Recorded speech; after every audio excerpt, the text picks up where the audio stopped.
The speed of light is often presented as a giant number to memorize, 299,792,458 meters per second. But the real story is not the size of the number. The real story is what kind of number it is. This is not just a property of light bulbs or lasers. It is a structural constant of reality, a conversion factor built into spacetime itself.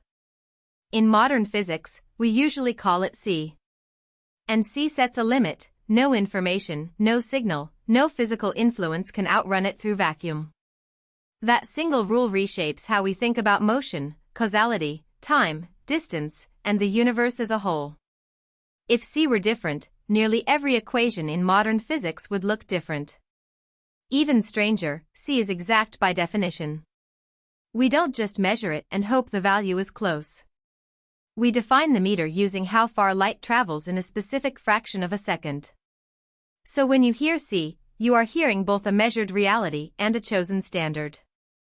It is a scientific fact and a metrological anchor at the same time. This episode is about why that matters. To understand why C is exact, we need to look at how units are built. Historically, humans measured distance with physical artifacts and astronomy-based references, then measured light speed against those standards. Today it is reversed.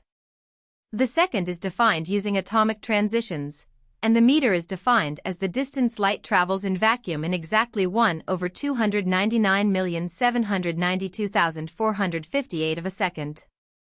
That makes C exactly 299,792,458 meters per second, not approximately. This does not mean physics became arbitrary. It means we anchored our units to an incredibly stable feature of nature. Think of it like locking the ruler to a universal process instead of a metal bar that can expand, contract, or degrade. This shift also improves precision science and engineering. Navigation systems, timing networks, and high-precision experiments depend on consistent definitions shared worldwide. So C is not just an observed speed anymore. It is part of the language of measurement itself. And that reveals something profound. Physics is not only about discovering laws, but also about designing definitions that align with those laws as tightly as possible. A common misunderstanding is that C is only the speed of visible light. In reality, C is the speed of all electromagnetic radiation in vacuum, including radio waves, microwaves, infrared, ultraviolet, X-rays, and gamma rays. Different wavelengths, same vacuum speed. This matters because it tells us C is not tied to color or brightness, it is tied to the structure of electromagnetic fields themselves. In the 19th century, James Clerk Maxwell unified electricity and magnetism into one framework and found that electromagnetic disturbances should propagate as waves at a specific speed. That predicted speed matched the known speed of light, leading to the conclusion that light is electromagnetic. So when we say light speed, we are really naming the propagation speed of a deeper field behavior. And the story extends beyond electromagnetism. Any massless excitation, including gravitational waves, also propagates at C in vacuum. So C appears across different domains of physics because it is less like a feature of one phenomenon and more like a universal signaling speed in the geometry and fields of nature. Now comes the counterintuitive part. Every inertial observer measures light in vacuum at that same speed C, regardless of how the source or observer is moving. In everyday life, speeds add. If you throw a ball on a moving train, someone on the ground sees train speed plus throw speed. But for light, this simple addition rule fails. Experiments confirmed this, and Einstein made it a core postulate of special relativity. If C is invariant for all inertial observers, then space and time cannot stay absolute. To preserve C for everyone, measurements of length and duration must adjust between frames. That leads to time dilation and length contraction, not as optical illusions but as physical relationships between measurements. Different observers can disagree on distances and intervals, yet still agree on the causal structure governed by C. In this view, C is the stitching constant that keeps spacetime geometry consistent. It is why simultaneity is relative. why clock rates depend on motion, and why the old intuition of universal time had to be abandoned. Because c is a universal speed limit for causal influence, it also limits matter. Particles with non-zero rest mass can be accelerated to speeds close to c, but never all the way to c. As speed rises, the energy needed for further acceleration grows dramatically. In relativistic terms, the required energy diverges as velocity approaches c. So no finite engine, no finite fuel, no finite process can push a massive object to that boundary. This is not an engineering weakness, it is a built-in property of relativistic dynamics. Meanwhile, massless particles do not gradually speed up to c. They are constrained to move at c in vacuum from the start. So the universe effectively has two motion classes at this boundary: massive things that approach but never reach, and massless things that always move at the limit. That distinction has deep consequences for particle physics, accelerator design, and our dreams of interstellar travel. We can approach relativistic regimes and exploit them, but crossing the c boundary with ordinary matter is not just hard. Under known physics, it is forbidden. The finite speed of light turns astronomy into time travel by observation. When you look at the moon, you see it as it was about 1.3 seconds ago. The sun appears as it was roughly 8 minutes ago. Distant stars may be seen years, centuries, or millennia in the past depending on distance. Galaxies can appear millions or billions of years younger than they are now. This is not metaphorical. The light arriving today physically left those objects long ago.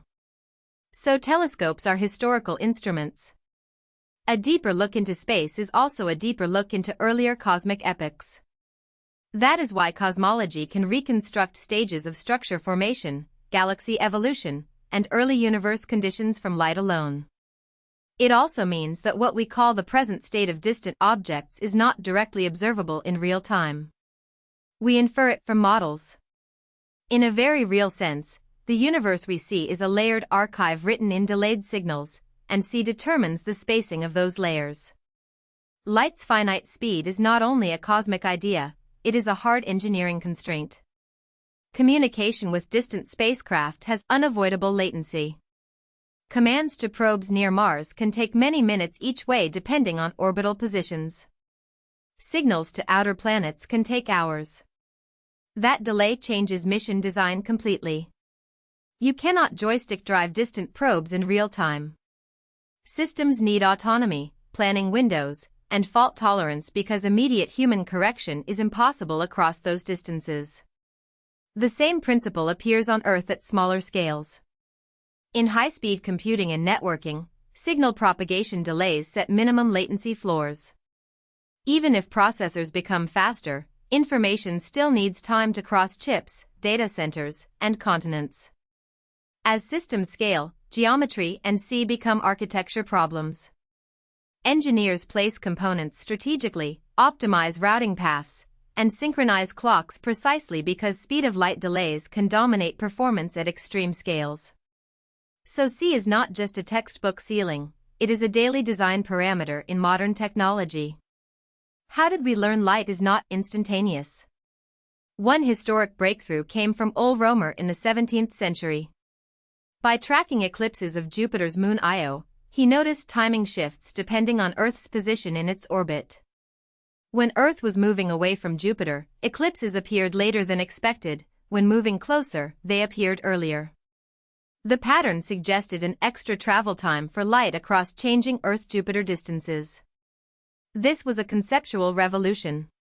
Light had finite travel time, and celestial mechanics could reveal it. Later experiments improved precision dramatically, but Romer's insight changed the question from whether light has speed to how accurately we can determine it. In the 19th century, Maxwell's equations then provided the theoretical framework linking light to electromagnetism.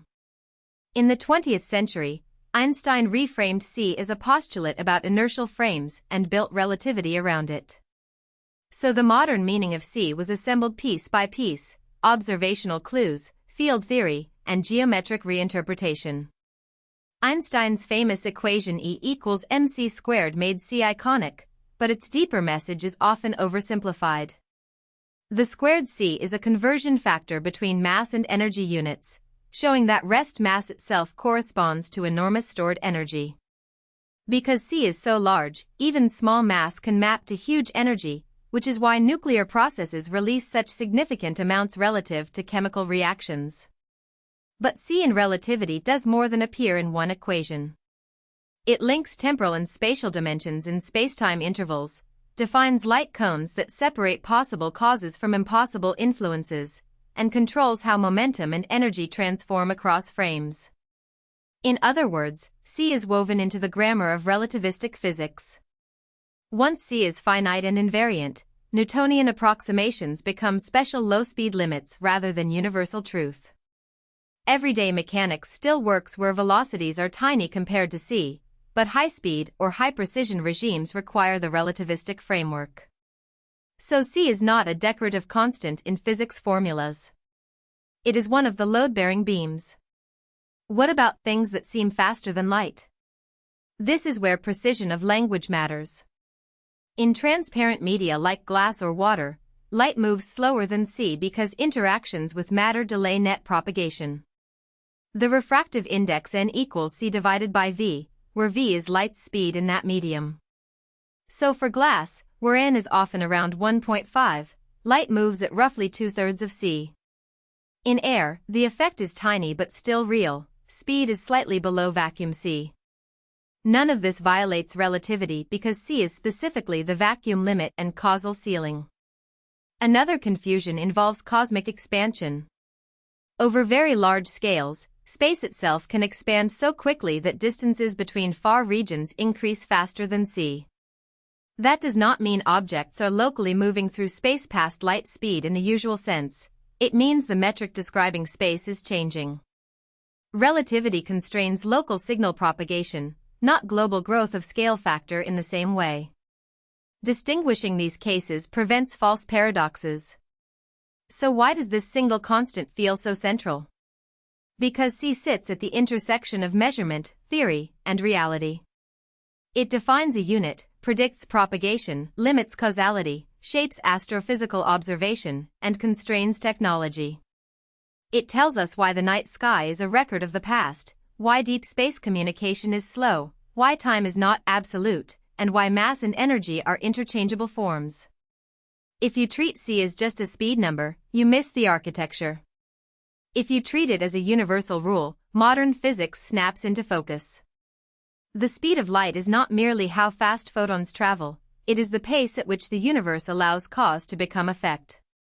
That is why c appears everywhere from clock synchronization to blackboard equations to the largest structures in cosmology. And that is why understanding c is less about memorizing digits and more about learning the logic of limits, frames, and information in a finite, structured spacetime. If you found this helpful, please like this video and subscribe for more explainers.